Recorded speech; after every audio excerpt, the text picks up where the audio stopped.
नमस्कार, मी संदीप देसाई, TV9 विशेष मध्ये आपल्या सगळ्यांचं स्वागत। पंकजा मुंडे यांच्या वैद्यनाथ कारखान्याला जीएसटी विभागाची नोटीस आली आणि त्यावरून अनेक दावे प्रतिदावे सुरू झालेले आहेत। पण आता पंकजा यांच्या मदतीसाठी त्यांचे राज्यभरातील समर्थक एकवटले आहेत।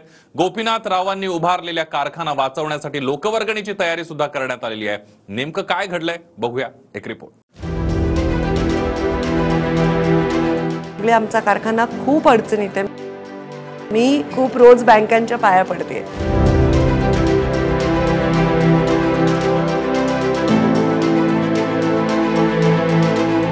पंकजा मुंडे यांच्या साखर कारखान्याला आलेली जीएसटी विभागाची नोटीस आणि पंकजा मुंडेंनी TV9 मराठीशी बोलताना व्यक्त केलेली ही भावना। हे खरं आहे की आम्हाला आधी शेतकऱ्यांचे पैसे द्यावे लागले। आमचा कारखाना खूप अडचणीत आहे। मी आर्थिक प्रचंड तणाव आणि अडचणीतून जाते। माझं 9 किलो वजन कमी झालंय। मी खूप रोज बँकांच्या पाया पडते। परळी आणि आजूबाजूच्या शेतकऱ्यांच्या हातात 4 पैसे राहावेत आणि त्यांचा दिवाळी दसरा आनंदात जावा या उद्देशानं गोपीनाथ मुंडे यांनी उभारलेला हा वैद्यनाथ सहकारी साखर कारखाना। आज हा कारखाना आर्थिक अडचणीत सापडलाय। कारखान्याला जीएसटी विभागाकडून नुकतीच नोटीस बजावण्यात आली आहे। कारखान्याकडे 19 कोटींची जीएसटी रक्कम थकली आहे। पंकजा यांनी TV9 मराठीशी बोलताना आपला कारखाना प्रचंड आर्थिक अडचणीत असल्याचं म्हटलंय। त्यानंतर आता पंकजा यांच्या मदतीसाठी त्यांचे समर्थक धावून आले। पंकजा यांना मदत करण्यासाठी समर्थकांनी लोकवर्गणीची तयारी सुरू केली आहे। सोशल मीडियावरती तसं आवाहनही केलं जात आहे। इतकंच नाही तर आष्टी तालुक्यातील कासेवाडी ग्रामस्थांची एक बैठकही पार पडली आहे। जीएसटीची नोटीस पाठवली आहे ती निषेधार्ह आहे आणि सरकारने ही त्वरित मागे घेतली जावी, अन्यथा आम्ही राज्यभरातले भारतीय जनता पक्षाचे पंकजाताई समर्थक कार्यकर्ते हे पैसे गोळा करून सरकारच्या तोंडावर मारू। या ठिकाणी पंकजाताई असतील, कैलासवासी मुंडे साहेबांचे सर्व कार्यकर्ते ताईंनी आम्हाला सांगावं 19 कोटी काय 1900 कोटी सुद्धा आम्ही सर्व समाज बांधव जमा करून देऊ असं मला या ठिकाणी सांगायचं। वैद्यनाथ कारखान्याला नोटीस मिळाल्यानंतर पंकजा यांची पहिली प्रतिक्रिया बरंच काही सांगणारी होती। काही महिन्यांपूर्वी जीएसटीची रेड झाली। त्यावेळी मी त्या अधिकाऱ्यांना स्वतः माझे माणसं पाठवून अकाउंट ऑफिस उघडून सगळे कागदपत्र दिले। त्यांना जे आकड्यांचे डाऊट होता ते सगळे जे मी तोंडाने आकडे सांगितले त्याच्यात काही तफावत आलेली नाही। हे खरं आहे की आम्हाला आधी शेतकऱ्यांचे पैसे द्यावे लागले। नाही, अजून तरी मला त्यांची वेळ मिळाली नाही। ते बिझी आहेत ना। नाही, ते बिझी होते मध्ये लोकसभेच्या अधिवेशन। आता का मिळाली नाही याचं उत्तर मी कसं देणार, पण त्यांची वेळ अजून नाही मिळाली कारण ते त्या बिलामध्ये वगैरे बिझी होते मध्ये आणि आता तर निवडणुका वगैरे मध्ये आहे। ते जेव्हा वेळ देतील तेव्हा मी भेटेन। इतकंच नाही तर मी सहनशील कन्या आहे, पण किती दिवस सहन करायचं असं सूचक वक्तव्यही त्यांनी केलं। तर पंकजा यांनी नुकतीच शिवशक्ती यात्रा केली, त्यामुळेच त्यांना नोटीस आली असेल असा अंगुली निर्देश बच्चू कडू यांनी केला। आपण जेव्हा कुठलाही इम्पल्सिव्ह निर्णय कधी कधी घ्यावे लागतात, पण कधी कधी आपण जेव्हा विचार न करता कुठलाही निर्णय घेतो किंवा कुठलीही गोष्ट त्या क्षणापुरती असह्य होते, पण नंतर मागे वळून बघतो तर आपल्याला वाटतं की कदाचित ती आपल्या आयुष्यात आवश्यक होती।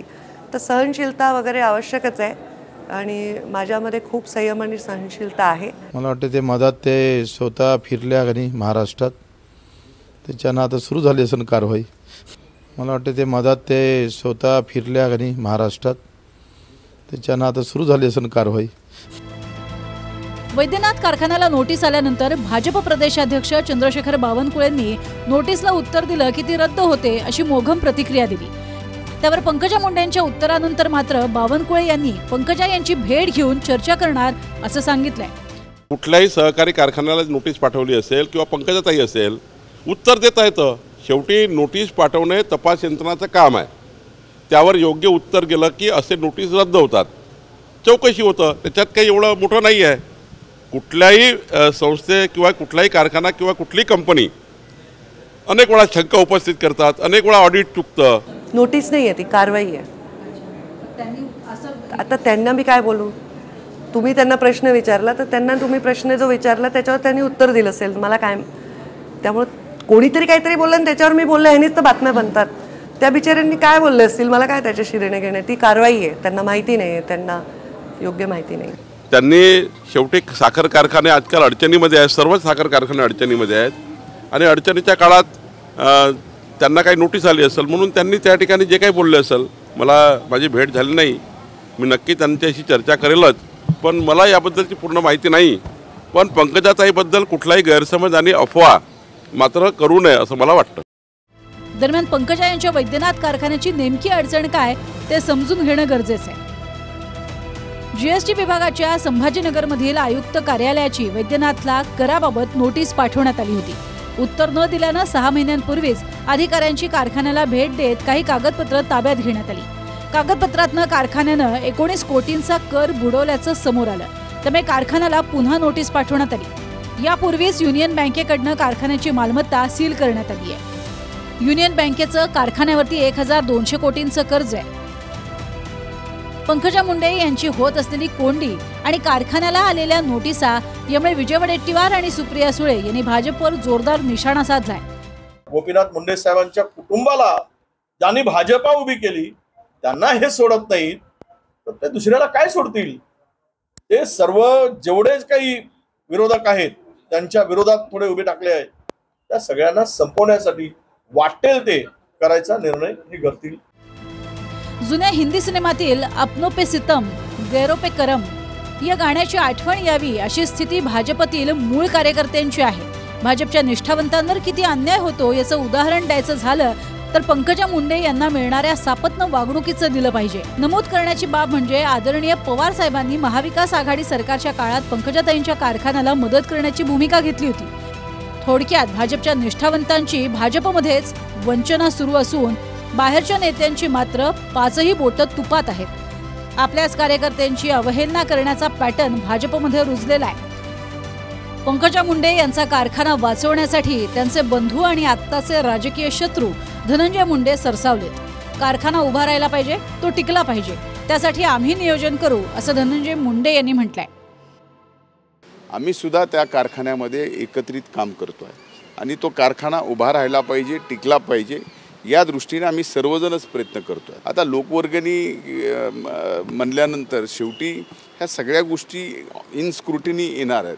त्यामुळं व्यवस्थितपणाने आम्ही मिळून या ठिकाणी मार्ग काढायचा आमचा प्रयत्न. पंकजा मुंडेंना भाजपमध्ये साईड ट्रॅक केलं जात असल्याची भावना सुप्रिया सुळे यांच्याप्रमाणेच त्यांच्या समर्थकांची आहे. आता वैद्यनाथ कारखाना वाचवण्यासाठी वर्गणी गोळा करू आणि सरकारच्या तोंडावर पैसे फेकून मारू असा संतापही पंकजाचे समर्थक व्यक्त करतायत. संभाजी मुंडेसह कुणाल जयकर, TV9 मराठी.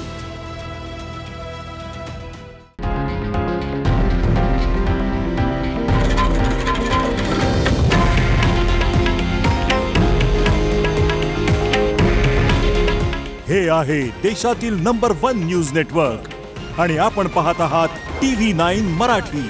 काळजी तुमची, हित महाराष्ट्राचं.